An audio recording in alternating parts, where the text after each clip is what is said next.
Hello everyone. Today we will discuss about some basic thing. ये कोई जो video है ये एजुकेशन से रिलेटेड है, बट इसमें जो है आपको कंटेंट नहीं मिलेगा। हम जो है बेसिक जो हर एक एस्पिरेंट की प्रॉब्लम होती है उन पे जो है मेन डिस्कशन करने वाले हैं। तो आप इसको बोल सकते हैं ये एक मन की बात है हर एक उस एस्पिरेंट के लिए जो अभी फ़िलहाल में जिसकी बैचलर ऑफ एजुकेशन कंप्लीट हुई है या ऑलरेडी हो चुकी है और वो टीचिंग एग्ज़ाम्स के लिए प्रिपेयर कर रहे हैं, या फिर वो फर्स्ट टाइम जो है अपना सीटेट एग्ज़ाम देने वाले हैं। तो सबसे बड़ा मिथ ये है, मैं इन सभी चीज़ों को जो है ऑलरेडी नोट कर चुकी हूँ। सबसे पहले जो है मैं आपको बता देती हूँ, मैंने जो है ऑलरेडी सीटेट 2 बार क्लियर कर लिया है without any coaching, and I have already discussed about this in the previous videos. आप उनमें जो है देख सकते हैं। आपको जो है एक वीडियो में स्क्रीनशॉट भी मिल जाएगा मार्कशीट का, आप वहाँ से जो है वेरीफाई कर सकते हैं। और नेक्स्ट हम देखते हैं कि बेसिक डाउट होता है बच्चों का, क्या हम सीटेट क्रैक कर सकते हैं विदाउट एनी कोचिंग। तो मेरा आंसर होगा उन सब को जो भी सीटेट की प्रिपरेशन कर रहे हैं कि हाँ जी, आप अपना सीटेट जो है बिना किसी कोचिंग के आप बिल्कुल क्लियर कर सकते हैं। आपको जो है सिर्फ क्या चाहिए है, एक प्रॉपर गाइडेंस चाहिए है। और प्रॉपर गाइडेंस क्या होती है, अब जो है आप इतने मैच्योर हो चुके हैं कि आपको जो है एक प्रॉपरली अपना प्लान क्रिएट करना है। नोटबुक में लिखिए कि किस सब्जेक्ट को मुझे कितना टाइम देना है और कहाँ से जो है मैं इसको कवर करने वाला हूँ। तो आपको सबसे पहले क्या करना है, टाइम कितना दूंगा, और सेकंड थिंग इज आप जो है कहाँ से उस सब्जेक्ट को कौन सा सोर्स उठा रहे हैं, और उस सोर्स को जो है कम से कम 2 से 3 बार जो है उसको रिपीट कीजिए। और प्रीवियस ईयर क्वेश्चंस जो है लगाना मत भूलेगा। ऑलरेडी इसके बारे में हम प्रीवियस वीडियो में डिस्कस कर चुके हैं कि सीटेट को बिना कोचिंग के कैसे क्लियर किया जाए। तो आपको जो है सिर्फ 2 स्टेप्स फॉलो करने हैं। प्लान कि आपको क्या क्या करना है, प्लानिंग कीजिए और उसको एग्जीक्यूट कीजिए। और एग्जीक्यूट करते वक्त जो है आप एक ध्यान जरूर रखिएगा, आपके लिए वो बहुत ही ज़्यादा बेनिफिशियल होगा। कुछ जो है छोटी छोटी शॉर्ट जो है नोट्स की स्लिप आती हैं, उनमें जो है आप डे वाइज आप अपने बॉक्स बनाइए कि हाँ मैंने आज ये काम कर लिया है, तो उनके आगे टिक लगाइए। टिक लगाने के बाद जो आपको सेटिस्फेक्शन मिलता है ना after the completion of day, आप उसको जो है वही फील कर पाता है जो वो टिक लगाता है। और लास्ट में जो है आप बेड पे जाने से पहले उन टिक को देखते हैं कि हाँ मैंने आज इतना अपना जो है सिलेबस कंप्लीट कर लिया है।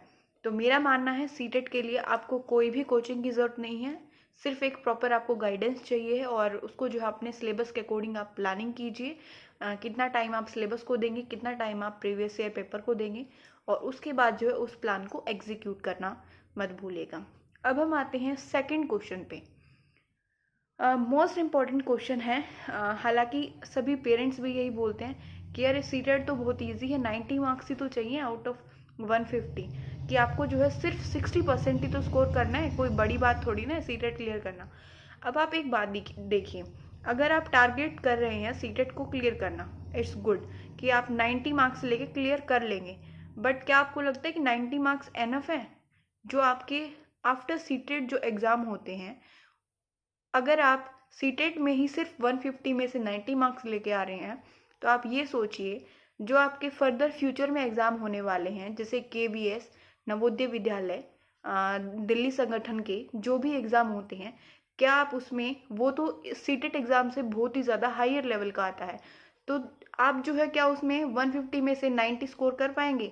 अगर आप इतने ईजी एग्ज़ाम में 150 में से 90 ही स्कोर कर पा रहे हैं, तो आप उस एग्ज़ाम में कितना करेंगे? तो आप सोच सकते हैं आप 90 से भी जो है बिलो जाएंगे। तो आपको कभी भी सीटेट में जो है 90 मार्क्स का टारगेट बिल्कुल नहीं करना चाहिए। अब हम डिफरेंस देखते हैं कि एक बच्चा जो सीटेट में 90 मार्क्स स्कोर करता है, एक 100 प्लस स्कोर करता है, तो दोनों में डिफरेंस बहुत ही ज़्यादा, वाकई कुछ ज़्यादा ही होगा।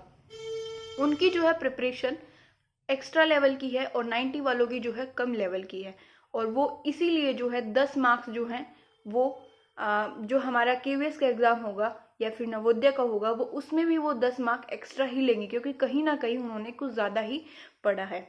तो इसीलिए जो है आपको कभी भी सीटेट में 90 मार्क्स का टारगेट लेके नहीं चलना चाहिए। आपको जो है, अगर आपने अभी तैयारी स्टार्ट की है तो आप अपना एटलीस्ट 100+ तो ज़रूर से ज़रूर ट्राई करें।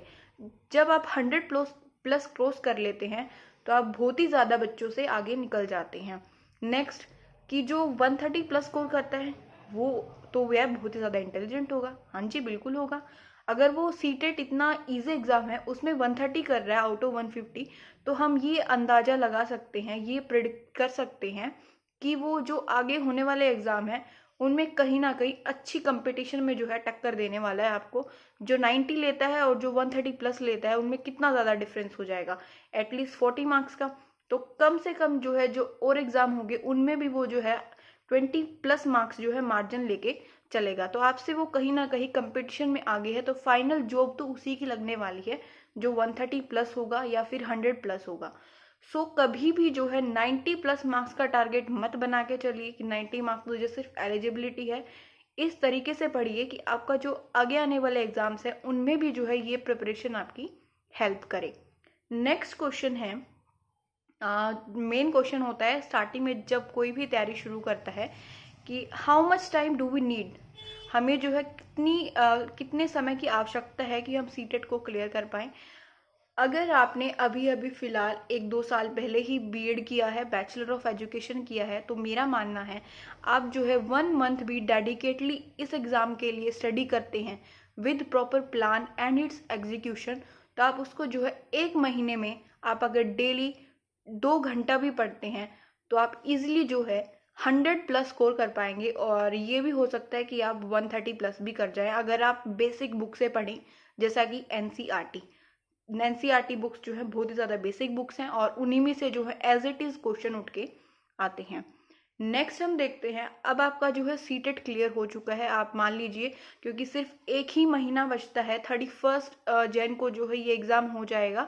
और अगर आपका सीटेट क्लियर हो जाता है तो उसके बाद आपको क्या करना है, तो उसके बाद जो है एग्ज़ाम, अभी वैकेंसी तो कोई भी नहीं बता सकता है कि वैकेंसी कब आने वाली है। हालांकि यूट्यूब पे ये हल्ला मचा रहता है कि हाँ वैकेंसी आ जाएंगी, 1 महीने में आ जाएंगी, 2 महीने में आ जाएंगी।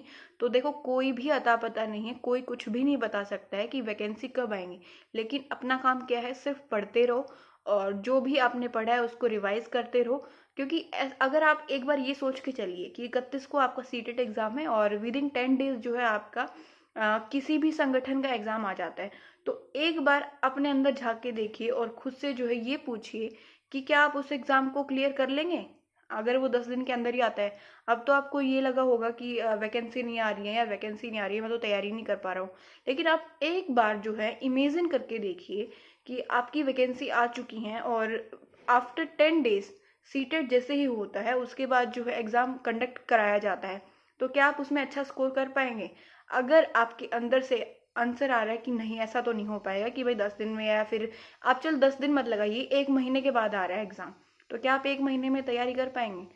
तो नॉर्मल सबका आंसर, मैक्सिमम जो है जितने भी एस्पिरेंट्स हैं उनका आंसर होगा नहीं। तो आप बिना किसी परेशानी के जो है पेशेंस रखिए। सिर्फ पेशेंस ही जो है गवर्नमेंट एग्जाम्स में जो है बहुत ही ज़्यादा ज़रूरी होती है अगर आप तैयारी कर रहे हैं। तो सबसे पहले जो है मैं आपको बताऊंगी, अगर आपकी सीटेट की प्रिपरेशन हो चुकी है तो आप ये मत बैठिए कि हाँ मेरी तो सीटेट हो चुका है, मेरे को आगे कुछ करना ही नहीं है। तो आप जो है अभी से लग जाइए। फर्दर जो आपके स्टेप्स हैं टीचिंग एग्ज़ाम्स के फाइनल जॉब तक पहुंचने के, उनकी जो है तैयारी अच्छे से करिए। और उसके बाद हम देखते हैं सबसे बिगेस्ट प्रॉब्लम 2020 की, हाउ टू स्टे मोटिवेट, कि जो हमेशा हम जो है मोटिवेट कैसे रहें, कि हमारा कभी काम नहीं कर रहा है, पढ़ने का मन नहीं कर रहा है, आज हम जो है टायर्ड फील कर रहे हैं, हमें लग रहा है यार वैकेंसी तो आएंगे नहीं, हम तो ऐसे ही बेरोजगार बैठे रहेंगे। तो ऐसा जो है बिल्कुल अपने दिमाग में मत, इस चीज़ को फोर्स मत कीजिए कि ऐसा होने वाला है। क्योंकि ये सिर्फ जो है नज़रिया होता है, हमारे माइंड का खेल होता है कि हम कैसे एक सिचुएशन को देख रहे हैं। हालांकि 2020 सबके लिए बहुत ही ज़्यादा बुरा रहा है, लेकिन कहीं ना कहीं आप अपने आप को, अपनी लाइफ को, आपकी लाइफ से रिलेटेड जो भी इंसिडेंट्स हुए हैं उनको इंट्रोस्पेक्ट करके देखिए, क्या 2020 वाकई में ही इतना बुरा था कि उसमें कोई भी अच्छी चीज़ नहीं हुई। अरे कुछ तो अच्छा हुआ होगा, एटलीस्ट 1-2 इंसिडेंट्स तो अच्छे हुए होंगे, 1-2 नहीं तो 1 तो हुआ होगा जो आपकी लाइफ से रिलेटेड है। हो सकता है वो आपकी जॉब से रिलेटेड ना हो, बट आपकी बेसिक लाइफ से, डे टू एवरीडे लाइफ से रिलेटेड हो। अपने आप की जो अपनी प्रॉब्लम को इतना बड़ा मत बनाइए कि आपको जो है सिर्फ अपनी ही प्रॉब्लम दिख रही है। आप एक बार जो है इन प्रॉब्लम के केसेस में कंपैरिजन करना कंपैरिजन करके देखिए कि जो इतना बड़ा संसार है उसमें आपकी प्रॉब्लम कहाँ पे लाई करती है। आप ये जिस दिन देखना शुरू कर देंगे आपको अपनी प्रॉब्लम बहुत ही ज़्यादा छोटी लगेगी। So this is all about today. हमने जो है कुछ बेसिक बातें की हैं और आप जो है इम्पोर्टेंट जो हमने फर्स्ट 4 पॉइंट्स दिए थे उन पे बहुत ही ज़्यादा गौर करिएगा और हमेशा जो है मोटिवेट रहने की कोशिश कीजिए, दूसरों को जो है पॉजिटिव वाइब्स दीजिए कि हाँ अच्छा होगा, एक दिन सब कुछ ठीक होगा, जैसा आप चाहते हैं या जैसा हम चाहते हैं वैसा ही होने वाला है। 2020 के लिए जो है आप फाइनली आफ्टर 2 डेज़ ये फिनिश हो जाएगा और ऐसा बिल्कुल नहीं कि कोरोना भी इसके साथ फिनिश हो जाएगा। ये जो लाइफ है अभी थोड़ा कुछ महीनों तक ऐसे ही चलने वाली है सिनेरियो को देखते हुए। तो आप जो है इसी के साथ जो है अडेप्ट कर लीजिए अच्छे से और अपनी जो है केयर कीजिए और बाहर मत जाइए अगर ज़रूरी नहीं है। तो thank you and have a nice day. और मोटिवेशन के लिए तो ऐसा है, आपको एक ट्रिक बताते हैं। आप किसी भी एग्ज़ाम, आप जिस भी एग्ज़ाम की तैयारी अगर कर रहे हैं, आप 1 सेकंड के लिए कोई भी अपना फेवरेट म्यूज़िक लगाइए विद ईयरफोन्स और सोचिए जो है आपकी जो एग्ज़ाम है वो क्लियर हो चुका है और आपका रिज़ल्ट आ चुका है। आप सबको जो है अपने पेरेंट्स को सबसे पहले बता रहे हैं कि जो भी आपकी लाइफ में आपका फेवरेट पर्सन है आप उसको बता रहे हैं कि हाँ जी मेरा हो गया है। और आप फिर जो है उसको इमेजिन करते हुए अपने म्यूज़िक को सुनिए और मिरर के आगे जाके डांस करके देखना। आई बिलीव दैट कि कुछ ना कुछ तो होता है मैजिकल, जिससे जो है हमें अच्छा फील होना शुरू हो जाता है और फिर जो है हम और डेडिकेशन के साथ उस चीज़ के लिए अपनी जो है जी जान लगाना शुरू कर देते हैं। So this was all about today and thank you and have a nice day. Don't forget to like the video, share the video and subscribe our channel.